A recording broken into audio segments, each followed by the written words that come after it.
All right, so we just got out of a film that's been out for a couple weeks now, so we're a little late to the party. First of all, welcome back. We just so we're like 5 weeks, a month or so, I think, since our last review. Yeah, we've been busy. We've been really busy. Sorry.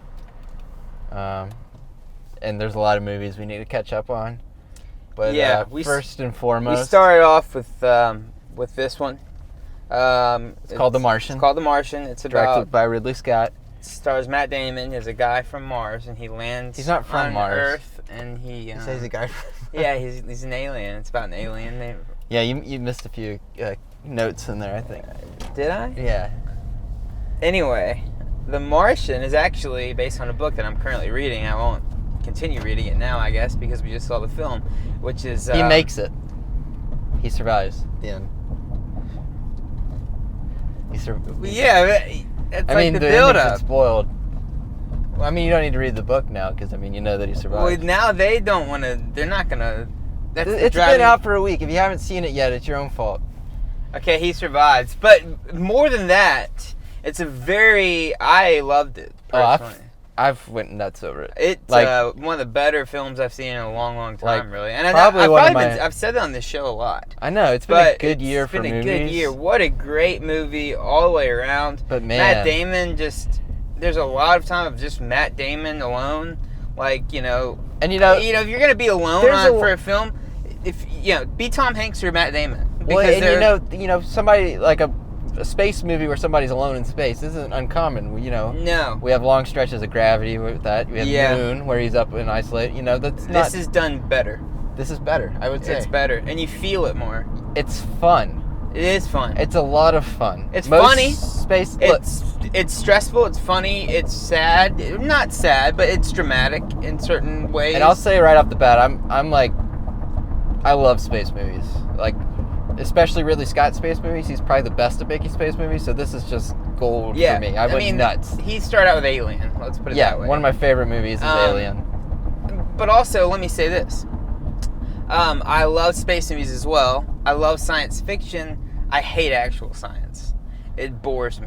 But what was interesting about the book to me is that I really enjoyed it, but the book was all about all this science shit. And I hate science. It's just... garbled nonsense to me, but I mean, it's really, they did it in an entertaining way, even in the book. In the movie, they did so as well. Yeah, because they do get sciencey on you a lot. It's more science than fiction. Yeah, a lot more science than fiction. But that's not a bad thing. No, and they do it in a way that you understand. Because it's fresh and it's new. Like, I've never seen it's probably the first time I watched a movie that's made me kind of want to be a scientist. Yeah, it was like, cool. It made it look so cool and badass and fun that, like, I want to go sign up and be an astronaut. Yeah, me too. Like, collecting data was, like, interesting to me. Science, I want to science the shit out of something. Yeah, I don't know how. That's what he says in the movie. It was just really well done. All the there were no cliches. I really didn't think there was one false note. The acting in that film, it's the quality of actors, by the way. Yeah, it's just the ensemble stunning. is awesome. And everyone played their part. Like, everyone, no one over... And you forget the fact that, like, Jessica Chastain was just in a space movie. Like, it's... a lot of these people have been in space movies. Matt Damon and Jessica Chastain were just in Interstellar. But also, you have Jessica Chastain, but you don't necessarily see her very often. Yeah, I mean, you know what I mean? Like, everyone's mostly Matt Damon. Okay playing a reserved part. And it works so well together. It works like, so well nobody's together. Fighting for the screen. They also felt to me like a crew should feel. Like, it honestly, it inspired me. Like, it made me want to, like, I don't know, like, it's exactly the kind of movie I think you have to make people care about space. Yeah. And I think this movie will make people care about space again. It like, should. this is like, man, it also, astronauts are the coolest. It also, the job ever. I think it's the resolve of that character is so likable and, like, admirable that, and so many people in that situation would quit. Granted, he has a lot of knowledge, but also his sense of humor was a big plus. Like, I'm not gonna Castaway, like Tom Hanks, he had the volume. That's a different beast, kind of, but he kept his sarcasm, and he wasn't overbearing. The same person, it was really well done. Yeah, but I also think I forgot what I was gonna say. It was also sort of like George Clooney's character in Gravity, where he kind of you know, in an intense situation, you have to kind of keep your head. And I've sort of I'm not an astronaut or anything, but I picked up through like interviews about this movie and that movie that is like how astronauts at least aspire to be. It's like you got to keep like your head on your shoulders, and you got to push forward and solve the problem as it comes. Yeah. And so this really illustrated that really well. Yeah. And that helped it avoid being cliche, I think. There wasn't a lot of like, you know, space suspense, because we've gotten a lot of that lately, you know.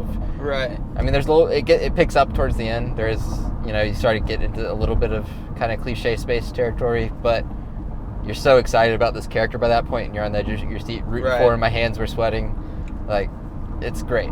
It's just great. It's just great. And even like building the bomb, they do some sciencey shit. Yeah. And he explains it as he's doing it with sugar. It's a sugar bomb. And it's liquid oxygen. It's not heavy-handed in any way. It's just really well done. Matt Damon's as likable as he's ever been. Yeah. He's a guy you want to watch. I just can't emphasize how much fun it was. Like, it was a lot of fun. Music was music was placed perfectly. Really well written. Not dull at all. A lot of looked great. Tense scenes with people kind of, yeah, it was. Well, just everything felt new. Like, every solution to the problem was something I would have never have thought of. Exactly. And I felt like, I mean, part of me almost felt like I was watching a documentary. Like, it felt like this could really be happening to somebody in space. Yeah. And the right astronaut would be doing exactly what he was doing. Yeah. I don't know if he would, or I don't know how accurate it is. I'm not a smart scientist, but... Well, anyone they send up there is a pretty smart dude. Yeah. Or girl. Like, I mean, they're smart folks. Yeah. At NASA, apparently. But, you know, yeah, it's just one of those... It was great. It was great.